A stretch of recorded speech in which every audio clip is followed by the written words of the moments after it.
Thank you, Hanan. What a wonderful way to begin. And welcome, everybody. Welcome back to many of you. Welcome to the virtual programming of the Lawrence Family JCC Jacobs Family Campus.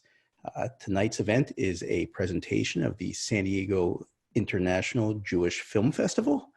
My name is Ryan Isaac. I am the Director of Cultural Arts at the San Diego Center for Jewish Culture.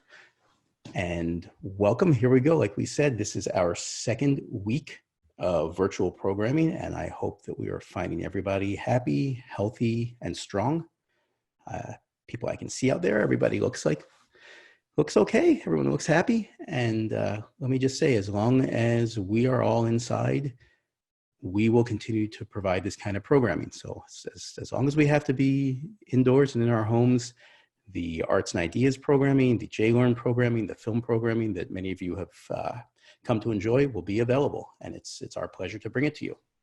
And while we're all getting used to this new platform of meeting and joining together on Zoom, just a reminder that for those of you who have video on, we can see you, everyone can see you, hello. So don't forget that whatever's going on in your homes, we can see that too.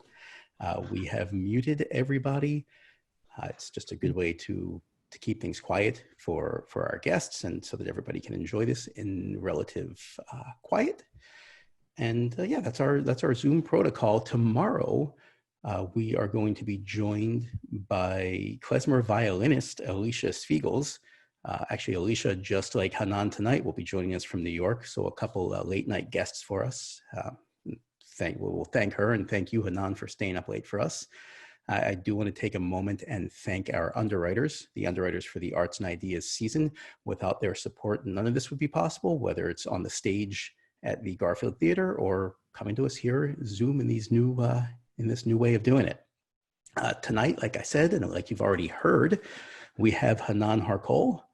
Hanan is on the Upper East Side, I believe, of New York City. He's got a couple of kids in one bedroom right now, and he's doing us a favor and hanging out with us in the other one.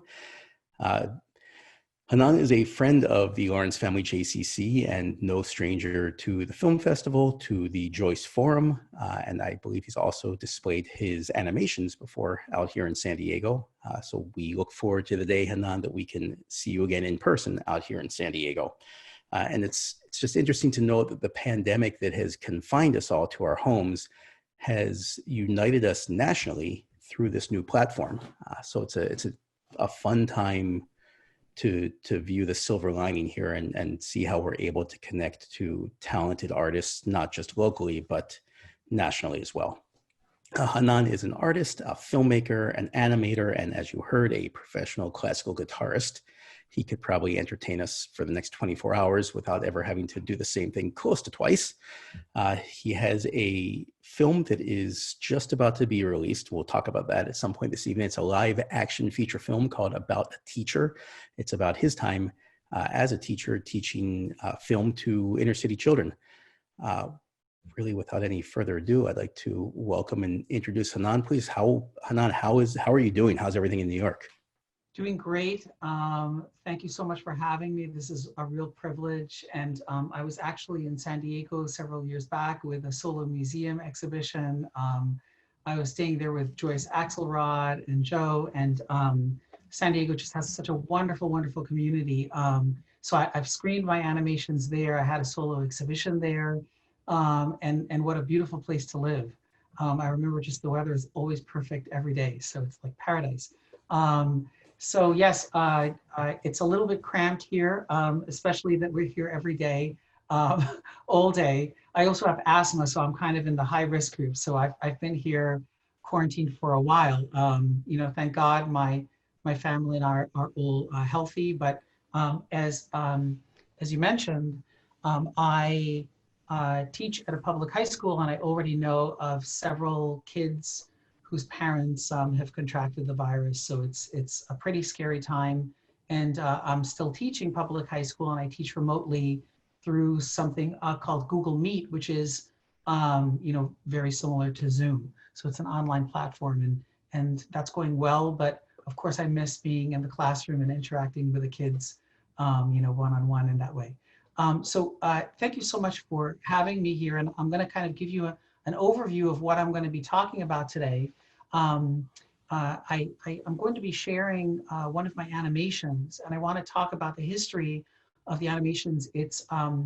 I was born in Israel, in Kibbutz Kinneret, and I was moved to the United States when I was 2.5. And my father was a nuclear physicist. He studied at the Weizmann Institute. And my mother was a nurse. She studied at Hadassah. And when we moved to Kendall Park, New Jersey, which is right by Princeton, New Jersey, my father basically wanted to come to the United States and become a famous nuclear physicist and make $1 million. And my mother was working as a nurse.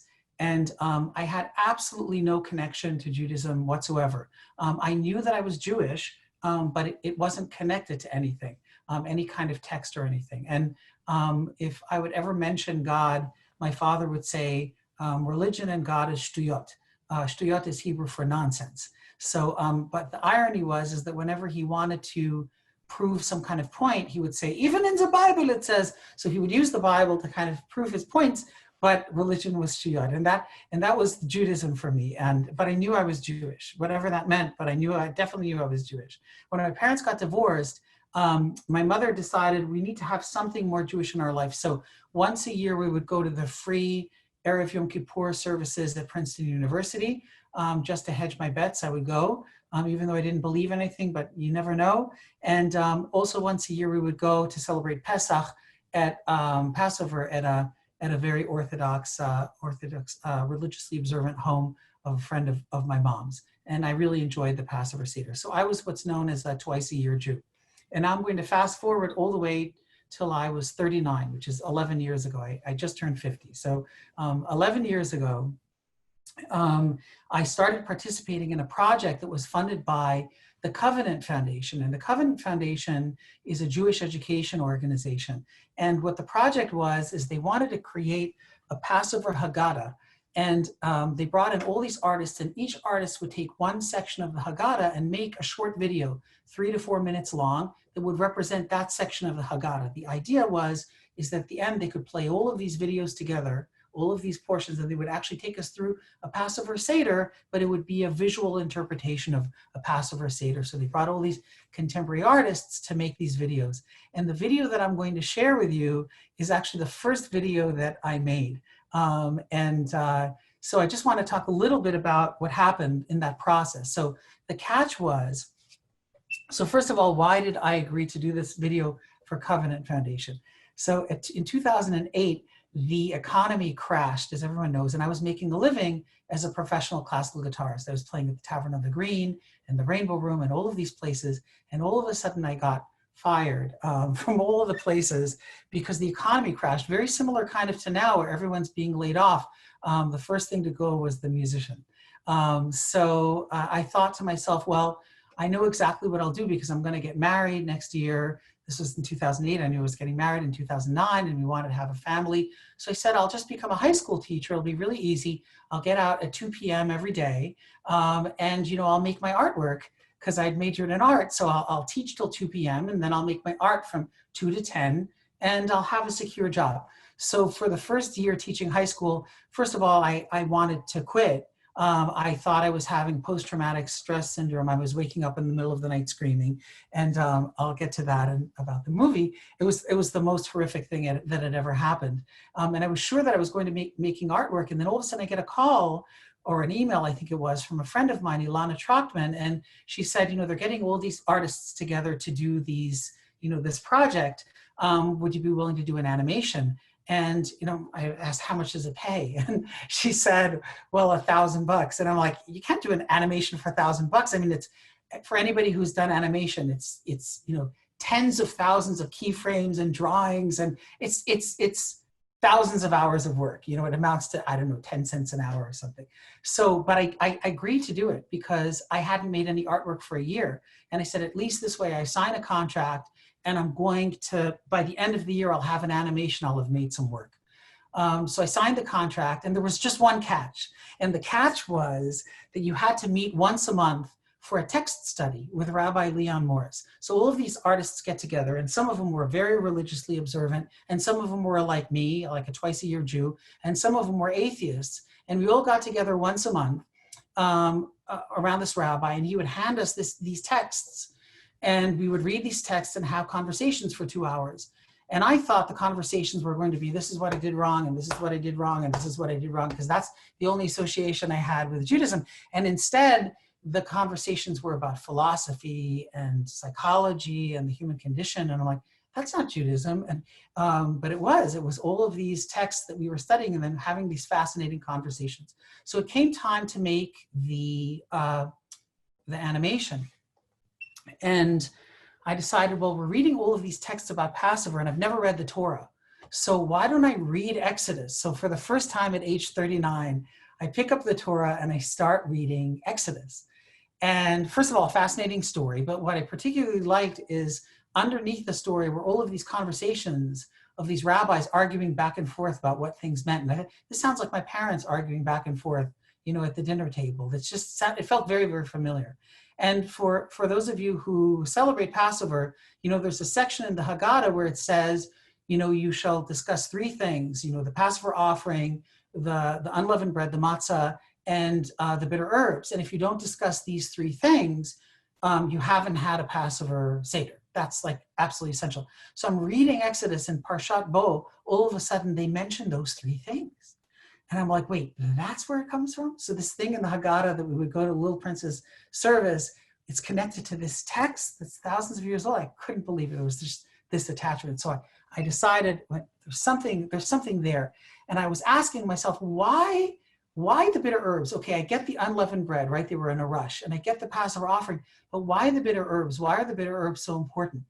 And I decided I absolutely want to take the section for bitter herbs. And I was so worried that some other artist was going to select maror, which is the, you know, bitter herbs. And luckily nobody selected it. And I selected bitter herbs. And they're like, why do you want bitter herbs? I'm like, because my parents are so bitter. You know, they're always criticizing me. This is perfect. Like, this is maror. I'm going to do an animation using the characters of my parents, which was always my animations. And it's going to be about bitter herbs. But I felt that the regular shtick that I was doing on my animations, I felt that it wasn't worthy of all of these conversations that we had. So I looked deeper into the text, and I was trying to figure out why are the bitter herbs so important? And I realized, yes, my parents are bitter, but they are bitter in a way that always pushes me and my sister forward. We would come home with a 99 out of 100 on a test, and both my parents would say, 99, good. What was the one question that you got wrong?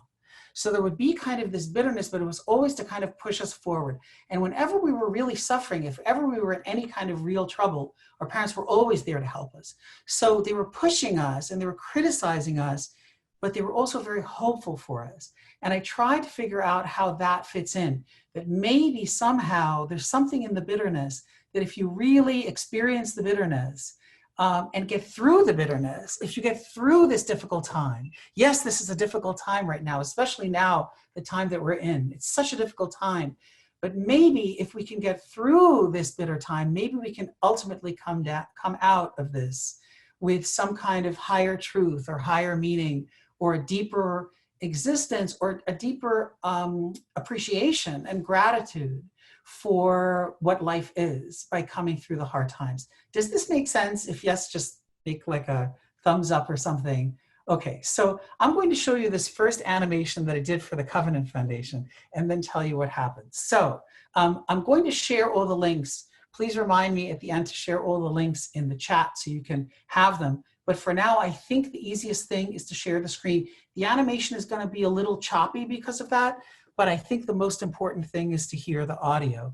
And by the way, just a little heads up is that I am impersonating my father's voice and Israeli accent in the video. So I'm looking here to share my screen. Here, share screen. And here we go. Everyone should be able to see my screen. And I'm going now to my website. So if you see the spelling of my name, Hanan Harchol, it's hananharchol.com, one word. And you can see in there my art and my film and all these things. And I'm going to the tab animation. And you'll see all the animations. They're funded again by the Covenant Foundation. And The Covenant Foundation, as I said, is a Jewish education organization, and they are just incredible. They're responsible for my Jewish journey, as I call it, and they're also responsible for all of these animations, and they're all free. Not free that they then ask you to sign up for a newsletter and contribute. They're just free. So you can watch these and share them. And I have over 1,000 subscribers already and more than 250,000 views, which is ridiculously high for Jewish education videos. But I think it's my parents and the Jewish wisdom that I have to thank for it. So this is the first video ever, all the way at the bottom. This is what started it all. And it's called marol, which means bitter herbs. So here we go.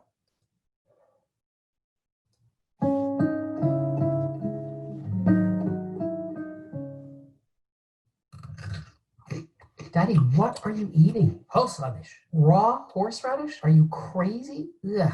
How can you eat that? It's so bitter. It's delicious and it's good for you. The only time I'll eat horseradish is during Passover, once a year. Now, apples dipped in honey, that has a place all year round. Hanan, God doesn't command you to eat apples and honey. If anything, you could say is that in Bereshit, he told us not to eat the apple. What he does command us to eat is the bitter herbs. It's in the Bible. I know. During Passover, we remember the bitterness of being slaves in Egypt over 3,000 years ago. We eat the bitterness. It's important to eat the bitterness. The bitter herbs is the most important part. Wouldn't the part about being freed be the most important part? No, the bitter herbs is the most important part. You can't have the freedom without the bitter herbs. Remember, we eat the bitter herbs twice before we get to the meal. Yeah, but that's just for Passover. It's for everything. Hanan, listen to me. You can't have the Garden of Eden without the snake. That's something I never understood. Why did God even put the snake in the Garden of Eden? Because it gave Adam and Eve a choice. But why would he even want them to have that choice? Hanan, without a choice, none of our decisions mean anything. God gave us free will. Having a choice is the most important part. I thought you said bitter herbs is the most important part. It's the same thing. What? God is always giving us choices. What choice? Whether or not to eat the bitter herbs. I don't know. I hate anything bitter, especially bitter people. They bring themselves down as well as everyone around them. Hanan, you're talking about bitterness and bitter people as if they were the same thing. There's a big difference between bitterness and bitter people. Bitterness is a part of life. We can accept it and embrace it as a part of life, or we can try and avoid it. But it's always there. It always was there, and it will always be there. So what's this big difference? Bitter people are just people who are filled with bitterness. No. Bitter people have been consumed by bitterness. Remember, God commands us to eat the bitter herbs, not the other way around.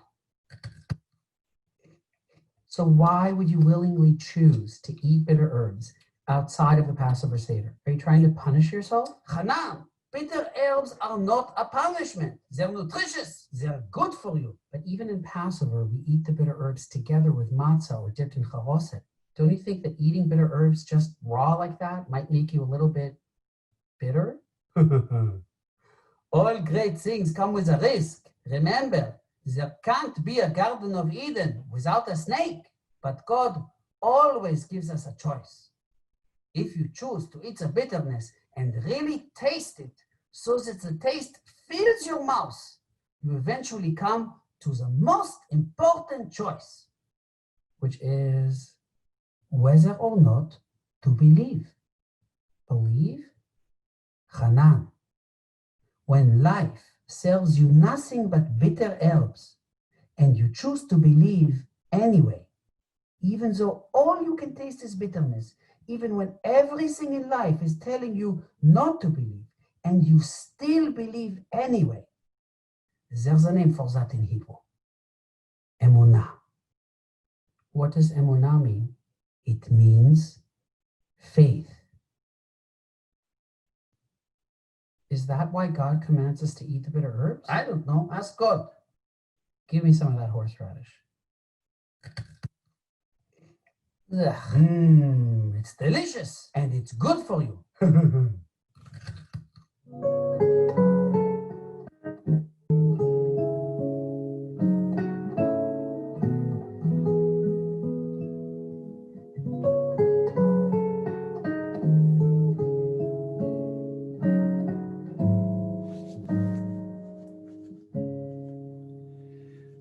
So that started it all. And let me just unshare my screen for a second. And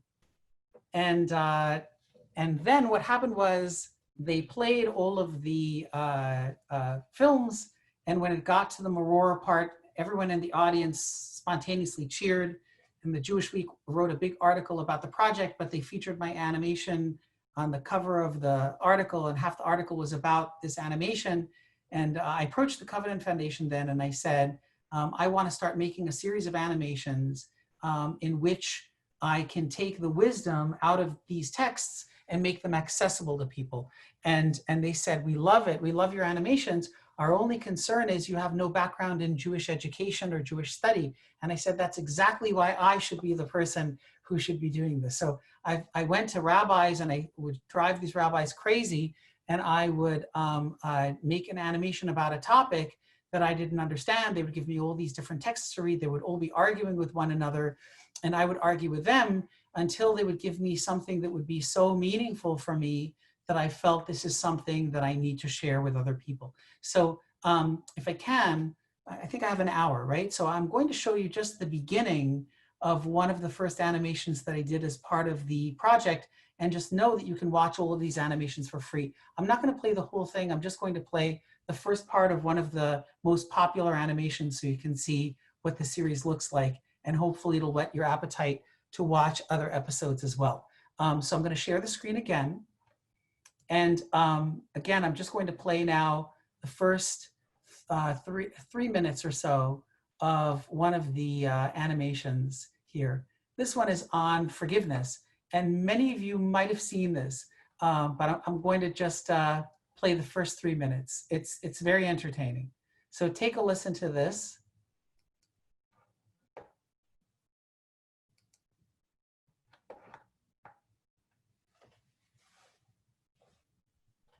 We've been driving for 10 minutes. You haven't said a word. What happened? Nothing. Let me guess. You finally realized that you're losing your hair. What? No, it's just thinning. Ah, as my father used to say, thinning is just the beginning. Stop. It's not my hair, Daddy. I'm just a little upset because I got a text from David. David from school? You haven't mentioned him in a long time. Almost 2 years and counting. Remember that animation job I applied to when I moved to New York? The one you didn't get. That was years ago. Who cares about that now? Soon after I got the rejection letter, I found out that David got the position. So, I guess he was a better candidate. He didn't know about the position until I told him about it. What do you mean? I had asked him to be one of my references. What? And somehow his reference letter ended up getting lost in the mail, and he applied for the job himself. Unbelievable. What the schmindrig? I told him I couldn't believe what he did. That he totally screwed me over, and I hung up the phone. And that was 2 years ago. What the schmindrig? Every time I think about it, every time I hear his name, I get angry. And now he texts me after 2 years wanting to get together to apologize. So, what do you think I should do? Forgive him. What? Did you hear anything I just told you? Every single word. I heard exactly what you said. But you said yourself he's a schmendrick. He is. And you asked for advice on what you should do. And I gave it to you. Forgive him. Well, the last thing I'm going to do is to forgive him. That's your choice. But remember that someday when you're asking for forgiveness, whether you want to be judged the way you're judging him, what he did is unforgivable. There are very few things that are unforgivable, Hanan. And that's not one of them. I could kill David for what he did. That's one thing that's unforgivable. What? If you kill someone, even a schmendrick, maybe you might even want forgiveness for killing the schmendrick. But you can't get it anymore because the only person that can forgive you is dead because you killed him. What? I'm not literally going to kill the guy, Daddy. It's just a figure of speech. What I'm trying to say is that I absolutely cannot forgive him. You mean you won't forgive him? Daddy, don't twist this around and make it about me. Who else is it about? Well, him, obviously. What he did. Why are you defending what he did? I would never defend what David did. It was terrible. But I'm not talking about what he did. I'm talking about what you can do. I'm not going to let him walk all over me. Forgiving him doesn't mean you're approving of what he did. It just means that you forgive him. Why would I ever want to forgive him? He's probably just apologizing to get rid of his guilt. Does it really matter why he's apologizing? If I let him get away with this, he'll be laughing behind my back. I'll lose all self-respect.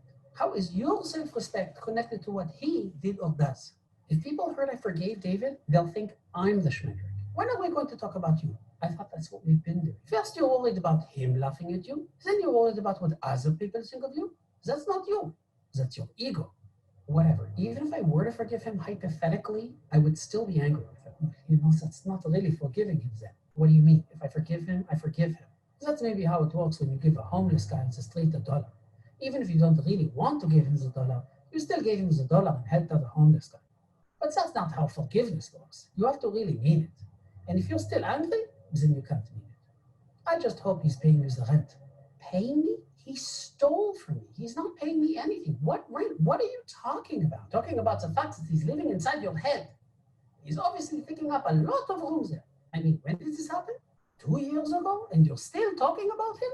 So, how much is he paying you? Living in my head, rent-free. I never thought about it that way. It's just, I can't let it go. Oh, now we're getting somewhere. What do you mean? Now we're finally talking about you. I'm just still so angry. Listen, Hanan. Anyway, and it goes on from there.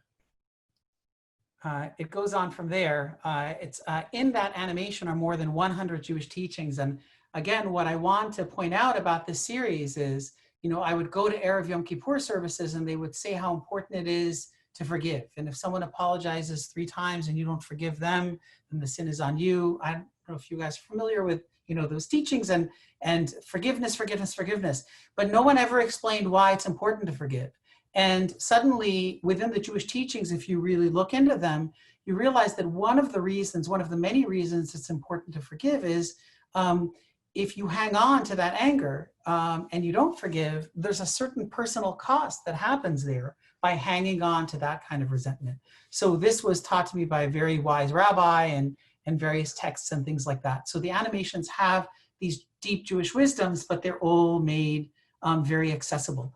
And the animations have been embedded now on URJ websites, which is Unit for Reform Judaism, but also Aish, which is Orthodox, and even Kikar Shabbat, which is already a website in Israel. So it basically is crossed denominations, and the animations have even been embedded on Christian websites where people have written, we should all have a wise Jewish father to give us great advice like that. So that's been the project, and it's continued. And I was supposed to be going this summer in July to go study at Pardes, which is in Jerusalem, and work on 2 new animations on tzedakah and conflict resolution. In the meantime, which is, I guess, the last thing that I wanted to talk about. And by the way, usually my presentations for Limud is we watch an animation and then we open it up for discussion, and it goes back and forth talking about, you know, the themes. But you know, I think in this case, I just wanted to cover a bunch of things, and I'll definitely leave a big chunk at the end for questions. For the last 11 years, I've been a public high school teacher, as you know. And in the first year, I wanted to quit. And luckily, I didn't quit. So my students now, who mostly come from very, very poor backgrounds, my students now have won almost $200,000 in prizes for their films and have gone on to some of the best film schools in the country. And if I had left, they would have just had inexperienced teachers again and again, like they usually get. 41% of inner city teachers in New York City leave the profession within 5 years. That's an actual statistic from the New York State Comptroller. So I made a movie because I felt that, and I teach filmmaking to these kids, and I felt that the portrayal of teachers on TV and movies was either you would get this very stereotypical kind of lazy teacher with their feet up on the desk reading the newspapers while there's chaos going on, or you would get a teacher coming in and suddenly transforming the world, and kids who were criminals before are now, you know, doing karate and like studying and reading in their books. And I just felt nothing was a realistic portrayal of what teachers are actually going through. And I think that a lot of people now are getting a little glimpse of what teachers are doing with all the kids at home and all the remote teaching going on. So I made a movie about my first 3 years. I didn't make it about 10 years. I made it about the first 3 years. And that first crucial year of how anybody watching it would just say, why would you not leave and quit? And what made me stay? So I'm going to share the screen again, and I'm going to share with you guys the trailer. It's a 3-minute trailer for the movie that I made. And then at that point, I'll open it up to questions. And so I'm going to share the screen one more time.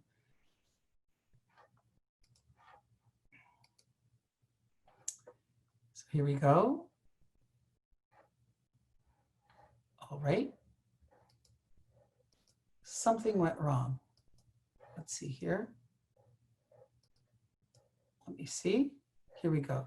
So I'm going to go to film. It's all on the same website, but everything is embedded on YouTube. So I'm going to try to watch this on YouTube. Here we go. So let's take a look.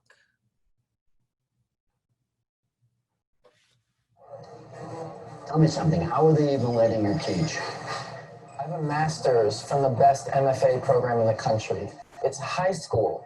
Yeah, and those that can't do, hey, listen, Hanan, there's no shame in it. Can you put your makeup away, please? Get out of here. Jermaine? But you don't trust me? Valencia, can you get that phone, please? First he complained about us not participating, and now he don't trust us with equipment. Lamar, don't quit. Just give me the lights and bring it up here. We could always expect Lamar. Lamar! Lamar!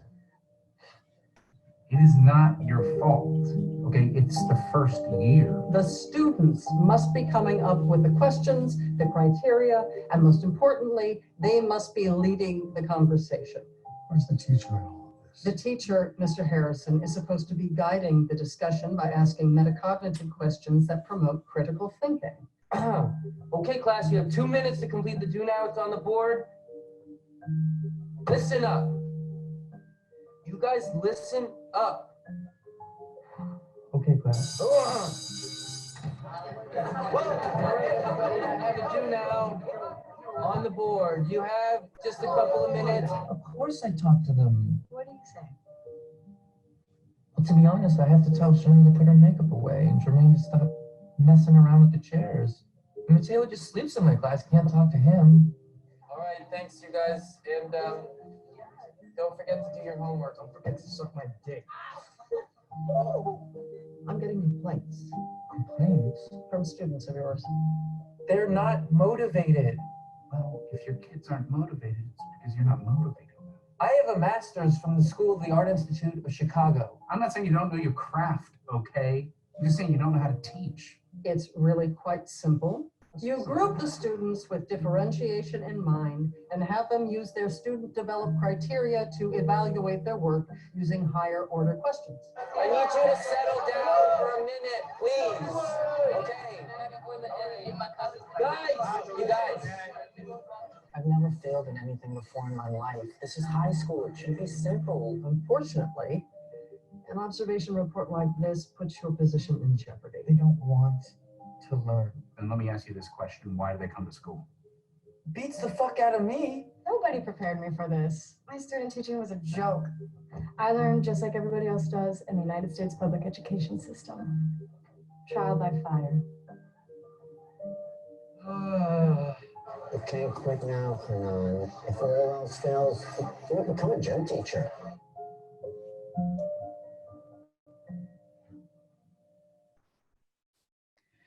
I don't know if were you able to see that pretty clearly and hear it okay? Give a thumbs up if yes. Okay, good. So what I wanted to say is, so the film screened at the CineQuest Film Festival one time, and then the second half of the festival was canceled because of the coronavirus. And it got accepted now into the San Francisco Jewish Film Festival. Doktor ka ba? Excuse me? I'm so O sorry. abogado? Ako, Oh, I know what it is. isang guro. Hold on one second. Sorry about that. That was YouTube continuing to play. Sorry about that. So it got accepted in the San Francisco Jewish Film Festival, and I hope that's still going on. I don't know. No one really knows what's going to happen with the coronavirus, But what I decided was, so first of all, just about the film, I want to say, people were asking me, you know, did the Covenant Foundation fund it? I didn't go to the Covenant Foundation because it's not a Jewish education movie on the one hand. On the other hand, my experience as a teacher is where all of those Jewish lessons came to play. You know, I made an animation on judging others favorably. It's very easy to judge others in a favorable light if you're surrounding yourself with people who are just like you. But put yourself in an environment where people come from a different socioeconomic background, were raised differently than you, and then try to say, I'm still going to judge everyone favorably, even if you're being cursed out every day. I'm going to judge everyone favorably. You know, that's where the lessons really come to play. Humility was a big one, you know, learning to be humble, learning to realize that my students are actually my teachers. It was very, very difficult to do. So all of these Jewish lessons about gratitude and all these animations that I made, it's easy to make the animations when I'm getting these lessons and making these funny animations. But when you're actually put to the test in life and say, how I'm going to find a way to be grateful and be humble and judge others favorably, this is, and really do acts of loving kindness, chesed. Teaching is pretty much the biggest test that I've ever seen. So I really wanted to show what teachers go through and give new teachers some hope that things can get better, and give the people that are training teachers kind of a little bit of a guideline that they're not really properly preparing teachers for what they face in the classroom, how to really engage kids and how to connect with the kids. They might teach them how to know math, but not how to teach math to urban students and engage them in a proper way. And so that's why a lot of teachers are fleeing. So that's why I made the movie. I decided, because so many people are home and so many teachers are home, the person who invested in the movie to make it, we decided together that the best thing would actually be to release the movie now, because we don't know when theaters are going to be available. We're going to release the movie now on Amazon, where you can rent it on Amazon for $2.99. And it's probably going to be available April 7th. So the title of the movie is called About a Teacher, not The Teacher or A Teacher. It's called About a Teacher. Or you can look up my name, and it'll be available April 7th. And now, without further ado, I'd love to open it up for questions or comments, anything personal or about the animations, or any thoughts you had, anything. That was incredible, Hanan. Thank you so much. And I think you touched on so many important aspects in such a wonderful linear fashion that you answered every question that was forming in my head before it even completely formed. So it's really terrific. Is that Green Kitchen where you shot the diner scene? Yes, it is. That was a wonderful little memory there of partaking in many an omelet right by that booth. So. And the school was actually, I shot that at Hebrew Union College in Manhattan on West 4th Street, where I had another solo exhibition. That exhibition is actually similar to what traveled to San Diego, and they rented out the place for me over the summer to film it. Yeah.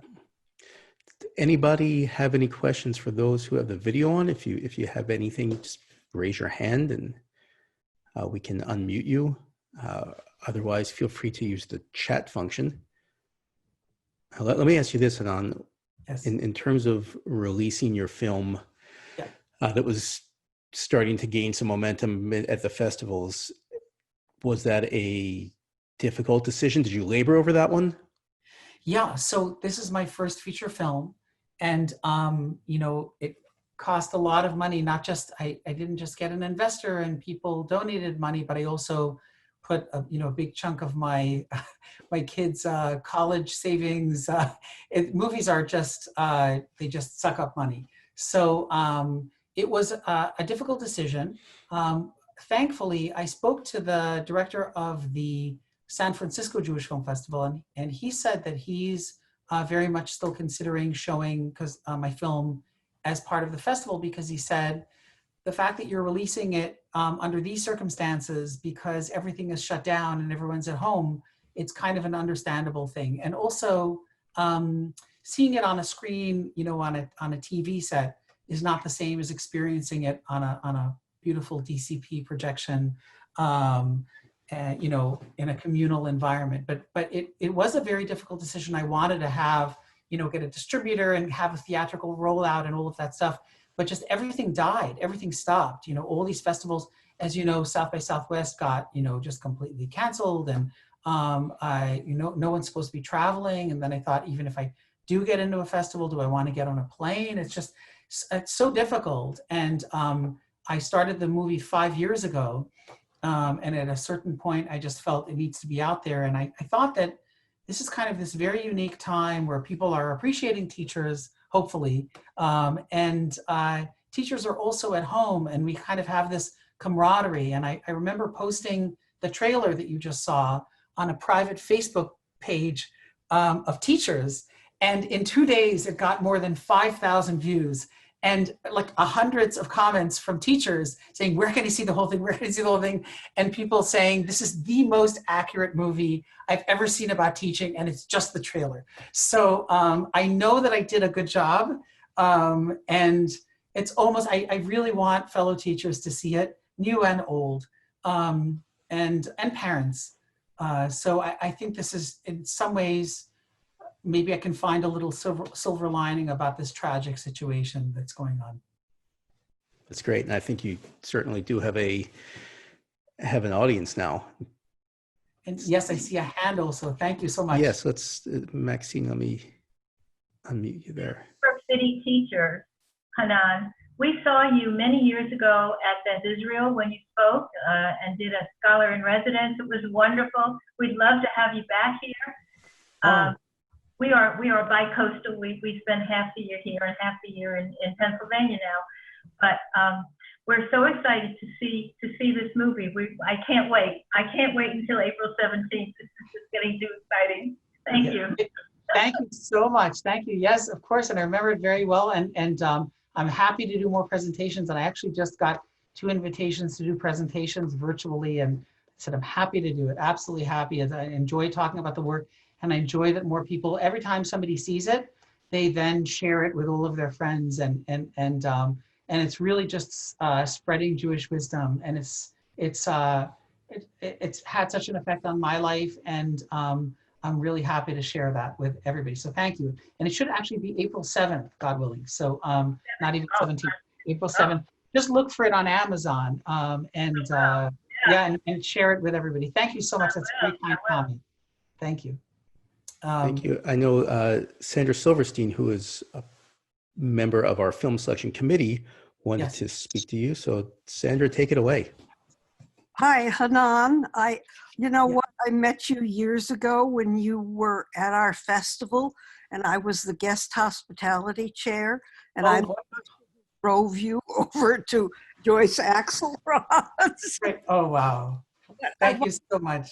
I want to tell you, I just saw your film yesterday. Oh. I'm hoping. On a screener. Yeah, on a screener. And I'm really so enthusiastic, and I'm hoping that we can show it. I worked in special education and had students like yours, except they've been taken out of regular classes and put in SED classes. So I'm like, wow, you get those kids in regular ed.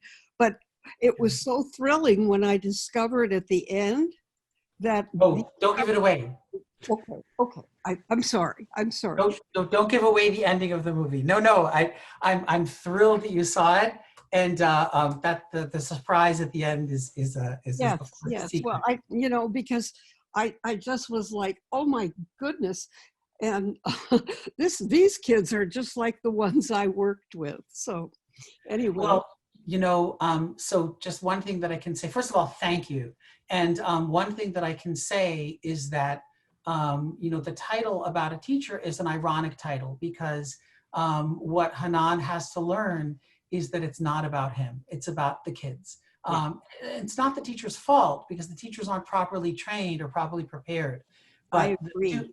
The two things that I had to learn as a teacher is I had to learn how to structure the class in a way that's really engaging. So this thing that I did today, where I was just talking and you guys were listening, that doesn't work for kids. No. You know, for kids, I can talk for 5 minutes and then they have to be doing things with their hands. They have to be making, and they have to be doing it in groups, and they have to be engaged, and everybody has to be involved.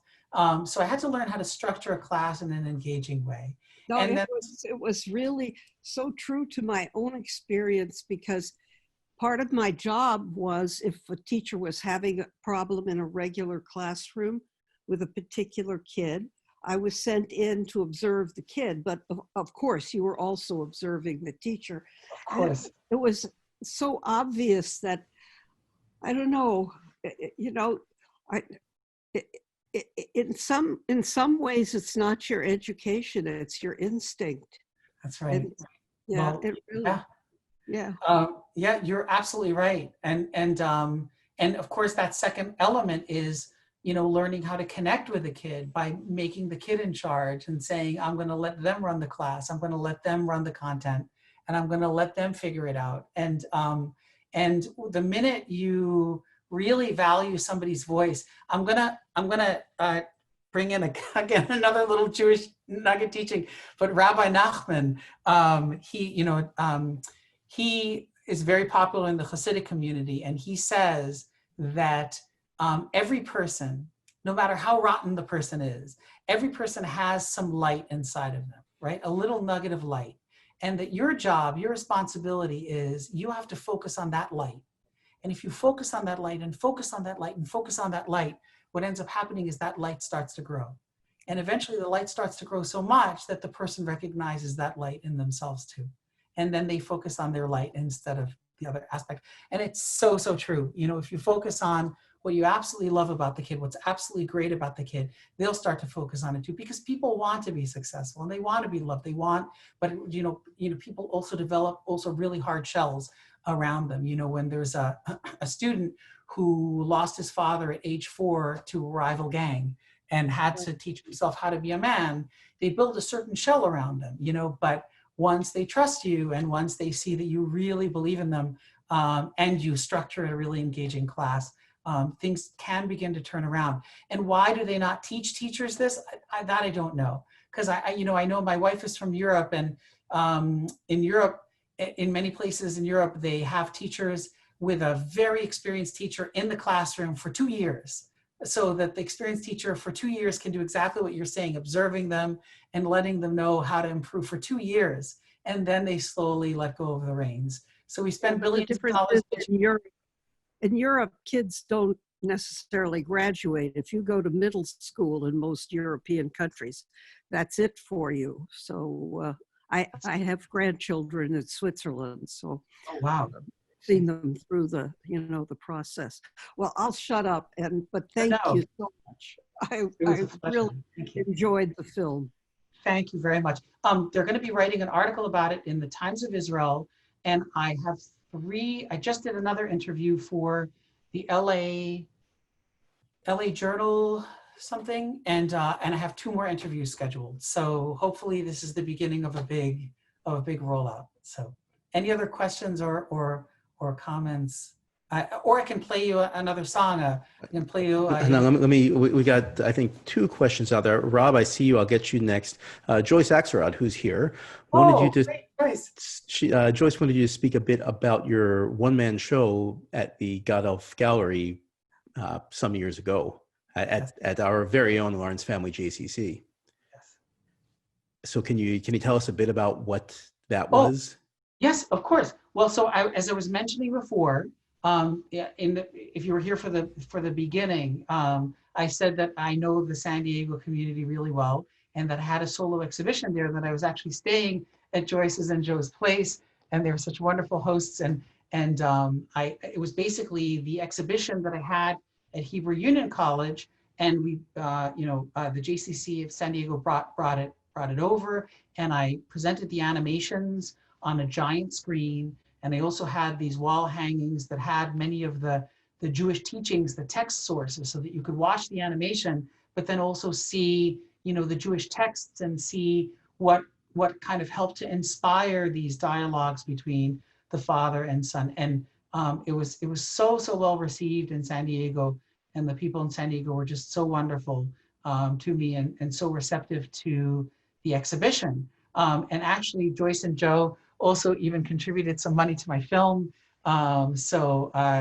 You know, they got to see like an advanced copy of it and give me some feedback and thank you so much. Excellent. Rob, did you have a question out there? There we go.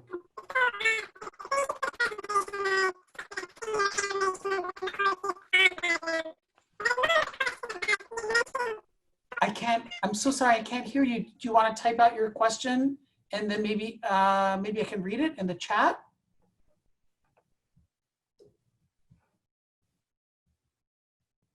Let me open up the chat here. I have the chat open here too. On the bottom of the screen, it says next to share screen, it says chat. And if you click on chat, it opens up the chat window on the right and you can type in your comment. I'm looking, by the way, I'm so sorry that I look so worn out. It's I'm teaching every day, you know, through the remote teaching. So I'm used to like an early schedule. So yes, were you able to type in your message? I don't see anything here. Here we go. The question is, what is the characteristic that teachers have that pass the 5-year burnout? Yeah.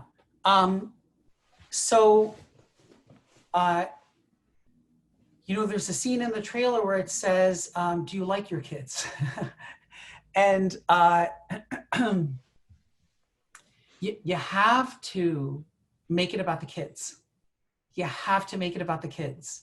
So that's one thing. And so this is going to be like a very challenging thing that I'm going to say, but if something's not working in the classroom, it's so easy, you know, to blame those 4 kids that are like really, especially if I teach teenagers. So, you know, you can say, oh, and they did this, and then they saw this, and they planted this. You can really, it's very easy to blame the kids, right?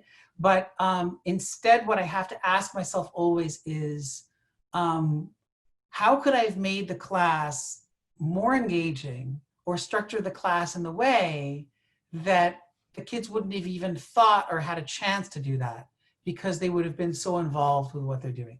So I always have to ask myself, what is it that I could be doing differently to engage the kids in another way? And that's, you know, really hard because, you know, teachers try so hard. And the ones that get burnt out, it's not because of lack of effort or lack of intelligence.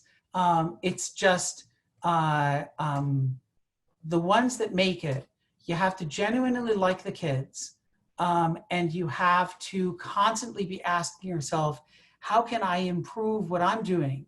And you have to ask your boss that, you have to ask the principal that, you have to ask fellow teachers that, you even have to ask the kids that sometimes, but be careful with that. And then what happens is you do get a feel also after a while about what to respond to and what not.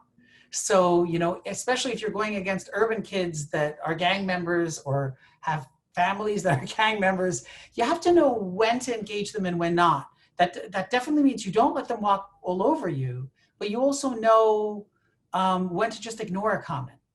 And when there's a comment that is made, instead take that cue and say, maybe that fact that that comment is made means I'm talking too long and we need to get on to some other activity. And you take that as a cue and you get a feel for that of when to engage and when not to get engaged. And now, you know, I can get really upset and scream. And, you know, it's interesting because there's one teacher that you can hear her screaming through the wall or whatever. And the kids, I heard the kids talking about how she's yelling and all that stuff. And I said, wait a second, I yell at you guys a lot. And they're like, nah, Mr. Yeah, you yell, but when you yell, it's kind of like, you know, my mom or dad getting like upset about something that I'm doing. That's not really yelling. You're getting yelling because we're not doing what we're supposed to be doing and that kind of a thing. And to build that kind of rapport, again, it requires that structure. So, you know, a lot of teachers in the first week, all they're doing is they're setting up, you know, the rules of the classroom and this is what you must do and you must follow my rules and this and that. And on the first day of my class, I've got a picture on the board and it shows the kids from last year holding a $10,000 check with the money that they won for the film that they made. And I showed them that 30-second film.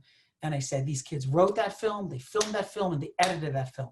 And how much of this $10,000 that they're holding, how much of that did Mr. Harchol get? And they all guessed. And I said, no, I got zero. They got all the money. They got all the money to spend the way they want. From ABCDs, and they got all the money. And I said, and here's we've won over $160,000 in the last 5 years. And I said, now you have in front of you the camera. Everybody hold up the camera, put your hand in the hand strap. If you drop this camera, you've dropped a $650 camera. Everybody say hand strap. Everyone's like hand strap. I said, you're gonna go out and film. Right now you're gonna film. This is how you record, this is how you turn it on, this is how you film, you have your stop. I showed them four camera angles and I said, you're gonna go out with a partner and you're gonna go out right now and you're gonna film these films. And you're gonna come back and we're gonna look at the films. And then they go out and they quickly film the films and then we attach the cameras to the thing and go look at the things and look at what you filmed and look what you filmed. They don't even have time to goof off. They don't even have time. It's amazing. Like I want to be part of that class. So you will learn to do that through a lot of trial and error and a lot of crying and a lot of, but it can be taught. You know, it was taught to me. So. That's great. There's one last question. I sent it to you via chat just now. Question from Joyce. How are you and Christina and your two young boys getting by these past few weeks living in NYC? How do you keep up your spirits? So, first of all, I have the most amazing wife. My wife is an optimist and I'm a pessimist. So I guess it works out well. And we have the two most amazing boys, Benjamin and Noah, and they're 9 and 4. And we're all, thank God, doing well, even though some students of mine, you know, apparently had the virus and the parents, but we've been now like just by ourselves here for 15 days since we were in the class, since I was in the classroom. And thank God, even though I have asthma, everyone's healthy. We have kind of like a routine. Everything is about structure and routine. So we were going out once a day and avoiding people and walking through the parks, but we don't even do that anymore.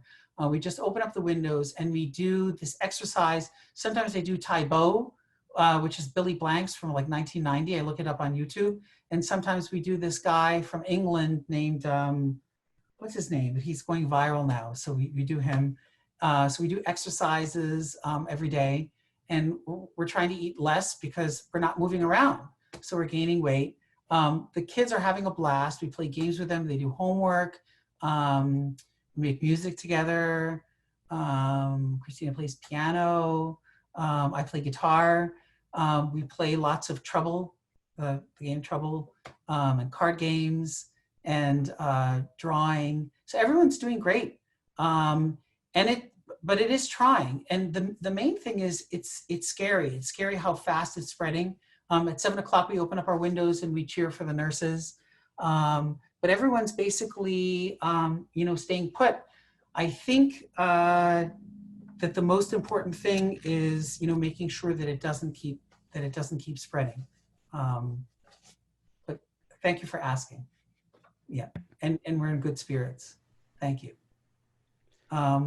So maybe I thought maybe I would play just as a parting song, maybe an Israeli song. Does that work for everyone? That would be wonderful. I will thank you now, Hanan, and thank you everyone for joining us. Thank you. Tomorrow, you can find us again at the same time, 7:30 for klezmer violinist Alicia Spiegels. On Friday at 5 o'clock, we're going to have a little community conversation for Shabbat. So please join us for that. We had it last week and it was great. You can check the chats right now for the registration for both those events, as well as an event Sunday with a couple of filmmakers. And our mailing list as well. Again, Hanan, thank you. Thanks everybody for being here. Jane, a great volunteer of ours at the film festival. Thanks for joining us tonight. Thank you again, Hanan. This was great. Thank you. And I just put my website where you can see everything, hananharchol.com. I put that in the chat. So this is Yerushalayim Shel Zahav. I put it on my 11th CD, I believe, which is Hanan Harchol Live in Concert. So this is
so much. It was a privilege being with you.